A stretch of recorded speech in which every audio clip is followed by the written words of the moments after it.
RFA 5 of VAS Schoolและคล้ายๆกับ us. Good morning. I'm very happy to be here. I was here several years ago and I read my book Goldilocks and the Three Pandas, so I'm so glad to be back today. I was here, like I said, a couple years ago and I did my book Goldilocks and the Three Pandas. So I wanted to tell you a little bit about myself and then we'll read my new book, Luna's Yum Yum Dim Sum. So, is dim sum popular in Vietnam at all? You can shout it out because I can't see you very well, so but I can hear you. Yes? Good. Okay.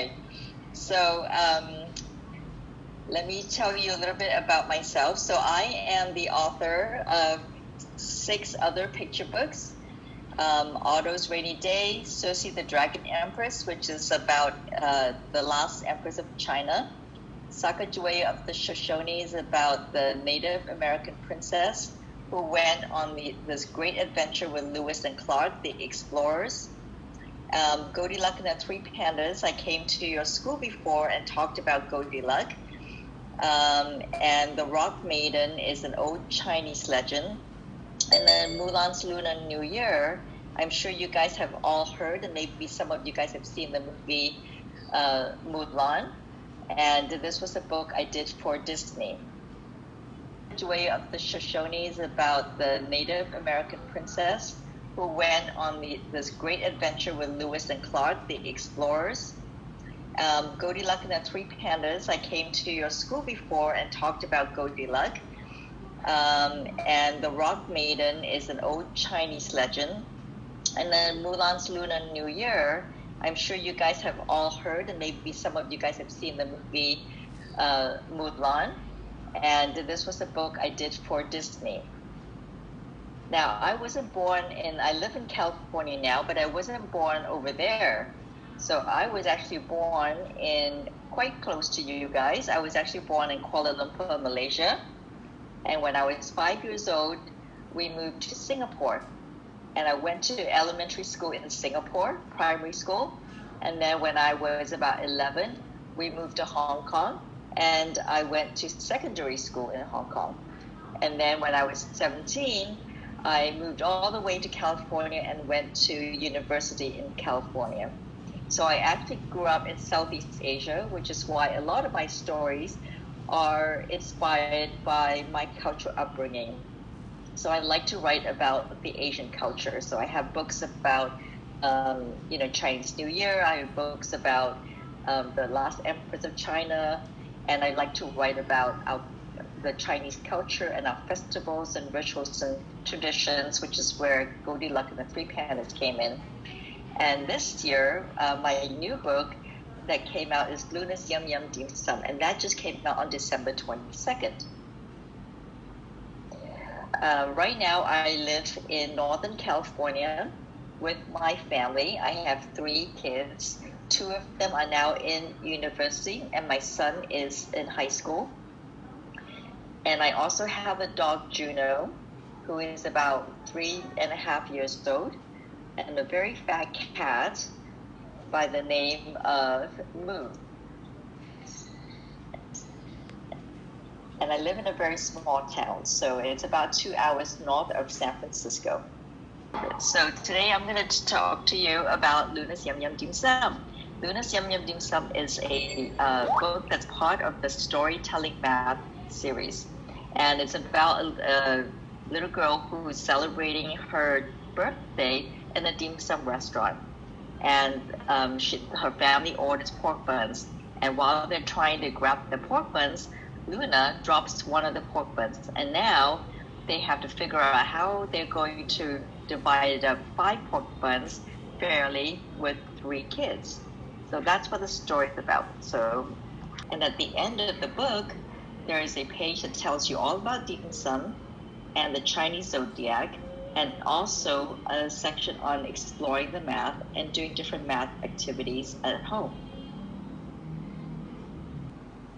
And this was a page from my notebook when I was trying to figure out the math piece, because when I grew up, math was not really my strong suit. I never thought I was good at math. So I really struggled with it. So in this book, I'm trying to sort of incorporate the math into the story, so you have fun listening to the story and not have to worry about figuring out the math. But math is a big part of the book, and this was my notes on just trying to figure out how we were going to divide up these pork buns and incorporate that into the story. Also, when I was writing the story, as you all probably know, for writers, the first story is never the completest story that comes out in the book. So during the story process, there's always a lot of revisions. And nowadays, revisions are done all by email and all electronically. So this was a page from one of the early drafts of the story. And on the sidebar, you can see my editor has a lot of notes about what she was thinking and where I could change and make the story a little bit better. The illustrator also has to go through a lot of editing, and so this is one of the early drafts of her illustrations, and she also gets some notes on the side, and you can also see in the manuscript she gets notes about where you can see where the 3 dots are. If you click on the 3 dots, it opens up the sidebar where you can read the notes about the illustrations and what the editor wants her to change. And here's sort of an example of an early draft of the sketch, and then what it looks like in the final the final print copy. So can anyone tell me what might be different in both pictures? What's different in the later picture, in the final picture, than in the early draft?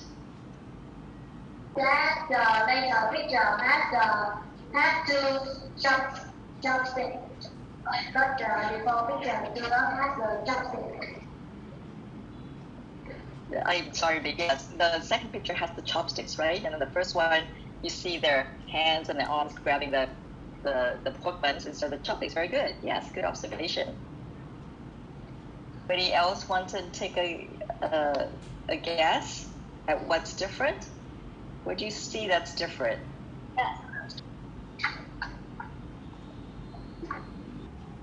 The first picture doesn't have colors. And it has less detail than the later sketch. Yeah, the second one has the colors in it. And do you notice the tablecloth? It went from a white tablecloth to a red tablecloth. And the reason we did that was because you can see the pork buns are white and the plates were white. And then in the original pictures, when everything was white, including the tablecloth, we couldn't see the pork buns very well. So the art director suggested that she paint the tablecloths red, and it made the picture look so much more colorful, and you can now see the pork buns very clearly, and the plates. So good observation about the colors. Thank you. Does anyone have any questions about the book? We can open up to questions now. I'll unshare. Then I have my name is Phokman. I'm from 5.9 VAS. I have a question for you. How many books did you make? How many books did I make? So Luna's Yum Yum Dim Sum is my 7th book. I have some other books that I'm working on, but they're not published yet. So I have 7 published books. Thank you. You're welcome. Thank you for the question. Hello, my name is Leonard Tung. I'm from Passport 5.9. Today I want to ask you some questions. Where did you go making this fantastic book? Do you mean where did I get the idea for the book? Well, this was interesting.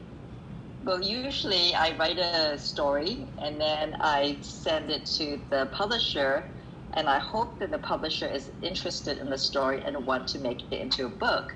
But this one, I actually got an email from my editor who worked with me on Goldilocks and the Three Pandas, and she told me that they were working on this book project that has to do with math.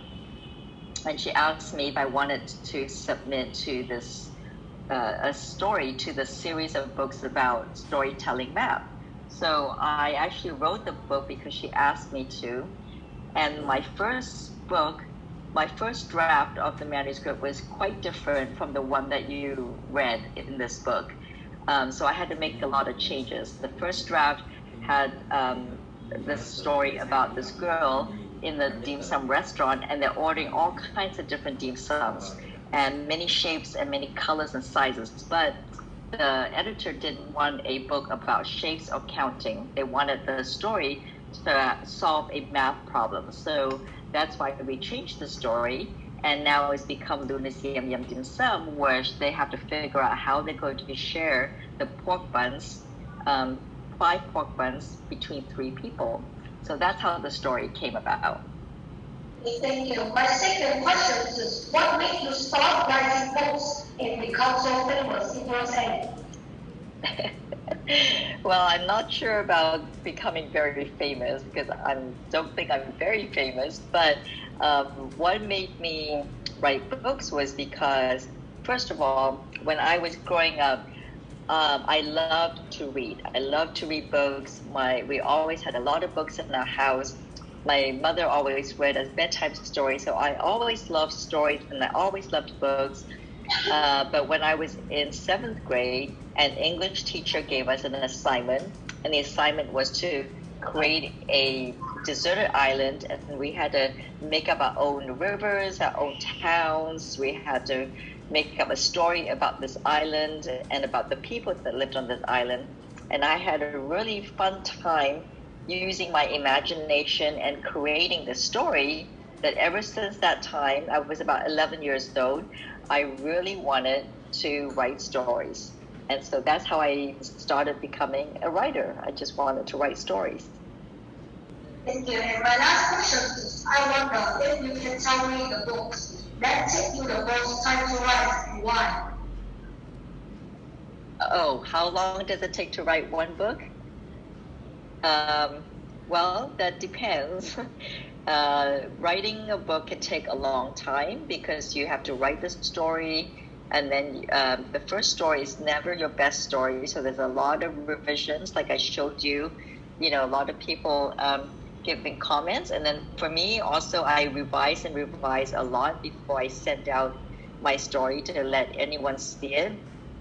But even after, it could take anywhere from a few weeks to a year to write your story. But then after that, it also takes a long time to get your story to publishers and to see if publishers want to publish it. And then from the time that a publisher buys your manuscript, it could take about 2.5 to 3 years for the book to show up on the bookshelf, because you have to give time for the illustrators to illustrate the book. So for Luna's Yum Yum Dim Sum, it probably took about, I would say 3.5 years to publish the book. For Goldilocks and the Three Pandas, that was a 9-year journey to publish that book. So it can take a very long time. Thank you for those great questions. Thank you. I'm sorry. When did I write this story? Yes. Okay.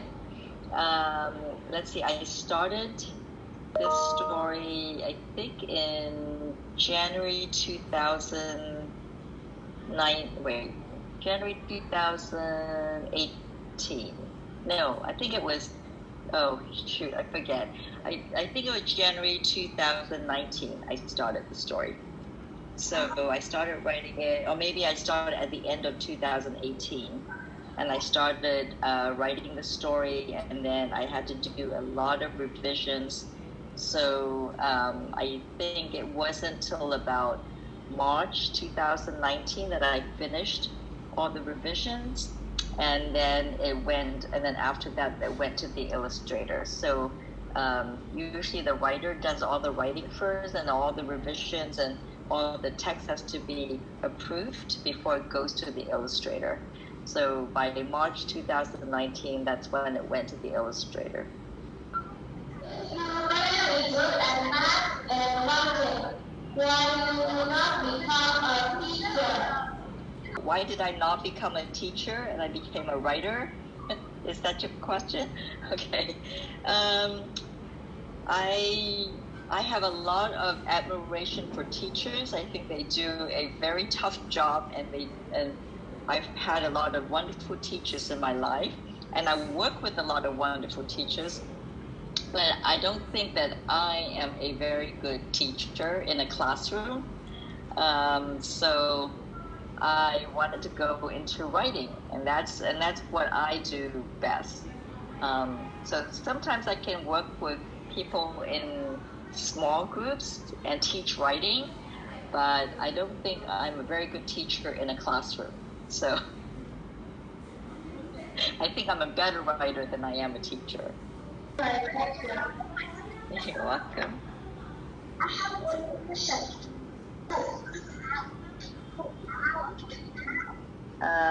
I heard books. Can you repeat your question? And then, yeah, I'm not hearing the rest of your sentence.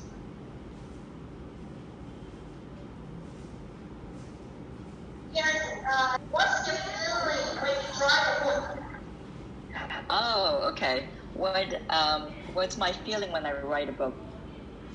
I love to write books, and I love to tell stories. So I always, every day, I have this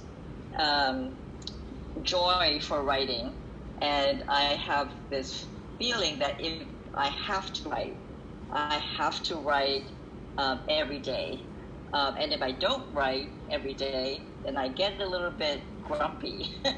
So I always have this, urge that I have to sit down and write. So there's not a day that goes by that I don't write something, because I feel like if I don't write something, then I get, I feel like I have to sit down at my computer and start writing. But there are times when if I get stuck and I don't know where to go, then there are times I get a little bit frustrated with my writing, and then I have to take a break, and then I go outside, I take my dog for a walk, and I get out, and sometimes when I walk my dog, I start thinking about how am I going to solve this problem in my story, and that helps me a lot. But most of the time I'm very excited to be sitting down and working on a story. Thank you. That's a great question. What is your favorite story? Oh, what is my favorite story? Is that your question? Okay. I finally got it. Okay. My favorite story. That's a really hard one, because I think anytime I write a story, if I'm writing a story, that is my favorite story that I'm writing. For the stories that I've already written and the books I've already published, I like them all for different reasons. For example, I like Goldilocks and the Three Pandas because that is my most successful book, and I also really enjoy the story of taking the Goldilocks and the Three Bears story and giving it a twist and introducing people to the culture of Chinese New Year and the traditions. And also, it took a very long time to write that book and to have it get published. So I like that story because it finally did get published. I like Luna's Yum Yum Dim Sum because it has to do with math, but it kind of introduces math in a story, so it makes it more fun, and it's just not a math book. So I really like that story because I wish that when I was growing up, I had more of those type of books, so that math was not so intimidating or scary to me. And then I liked writing Cersei the Dragon Empress and Sacagawea because they were both nonfiction books. So I did a lot of research for those books, and I learned a lot about that time period. So those, I really enjoyed those books too. So I think it depends. I think I like every single book I wrote for different reasons. So I don't think I really have like a favorite, but I do have different reasons that I like all the different books that I wrote. You're welcome. What is your interest in writing? Oh, what is my interest in writing? Like, do you mean interested in writing about? Or, yeah. Let's see. I actually have a lot of different interests. So I am writing right now. I'm writing 2 novels for middle grade, which is maybe grades like 9 to 12 years old, in that range. One is a story about pirates, Chinese pirates, and it's an adventure story. Like I mentioned earlier, I finished a picture book about it's a biography about the youngest female stagecoach driver. So that's a nonfiction. And then I have I also write plays, but my plays are not for children, they're for adults. So I write that, and then sometimes I write nonfiction articles for magazines, for adults and for children. And when I write for children magazines, I'm always intrigued by all kinds of different topics. I've written about butterflies, I've written about a woman in Thailand who saves elephants. I've written about people who live on boats in Hong Kong. So I find that I'm always very curious as a writer.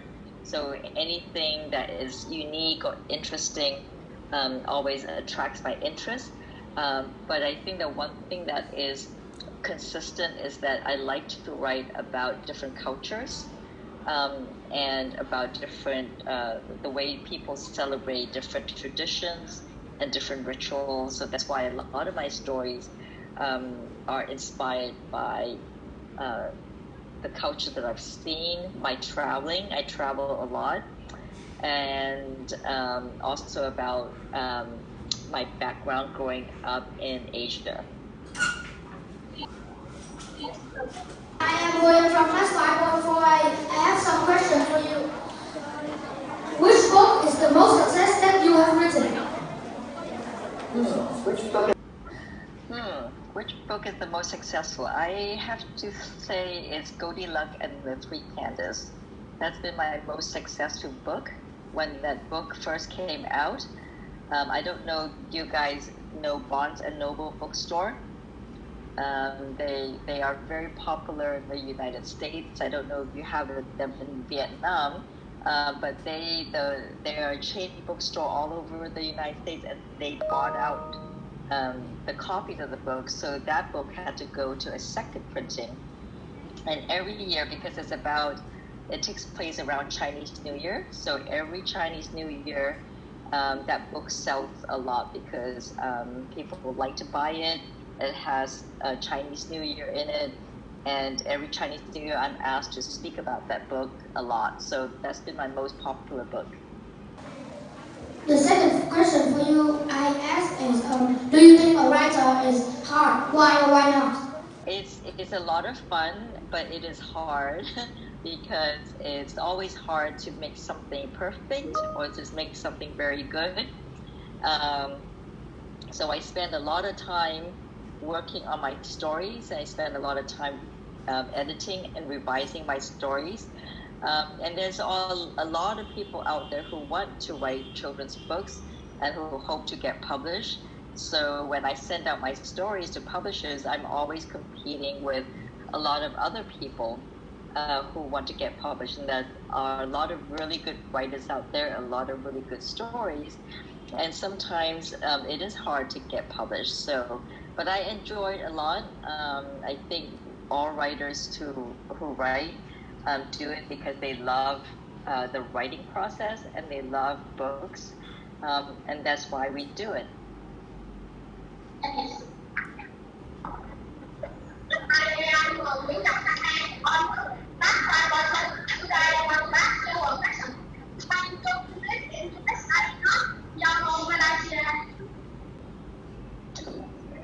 Oh gosh, I need some help again there, Miss Liu, because I'm just getting so much echo. I can't hear every single word, and I'm having a hard time picking up the question.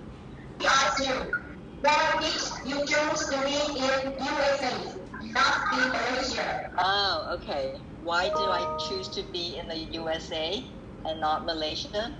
That's a good question. I was very young when I left Malaysia. I was about 5. So I don't think I had a really strong connection with Malaysia. And then when I went to USA for university, I just really liked it here. I liked the temperature. You know, Malaysia is very, very hot. It is hot where I am too in the summertime, but it's not so humid. It's in California. It's a lot drier, so it's not humid. I like the space. You know, when I was living in Malaysia and Singapore and Hong Kong, it was very crowded because it was a big city. And right now I live on a piece of property that has 5 acres. So there's a lot of the land. You know, it's kind of a little bit out in the country. So we have a lot of birds in the trees and wildlife and a lot of trees around. So it was very different. So I like, so that's why I like it in Northern California. I prefer to live here, but when I've gone back, my parents lived in Malaysia until about 2 or 3 years ago, and I would go back for a visit, and I really enjoyed my visits, but I still like living in the U.S. better. To say goodbye, but before saying goodbye,